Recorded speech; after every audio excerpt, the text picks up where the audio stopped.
Болниците кубурат со кадар, расте бројот на здравствени работници кои имаат позитивни резултати или се во изолација поради контакт со позитивни лица.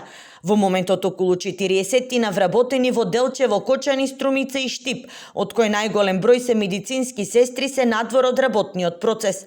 Надлежните мака мача за да го надополнат отсуството. Поискусни сестри од интерно, неврологија, хирургија и ротираат на инфективните оделенија.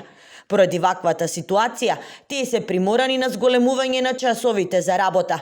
Ако претходно дежурале секоја четврта или пета вечер, сега тоа го прават секоја трета, информираат од Општата болница во Струмица. Сликата не е поразлична и во останатите ковид центри и здравствени домови во југоисточниот регион. Ваквата ситуација ги стопира операциите, а во Кочани и Штип се работат само живото загрозувачки. Во меѓувреме полека се намалува притисокот врз болниците, но тоа не значи дека граѓаните треба да се отпуштат, алармираат здравствените работници. Бројот на новоинфицирани во регионот е во постојан пораст, а во дневната амбуланта во Струмица дневно се прегледуваат околу 80 пациенти. Во Општата болница во Кочани се хоспитализирани 18, а во Штип 58.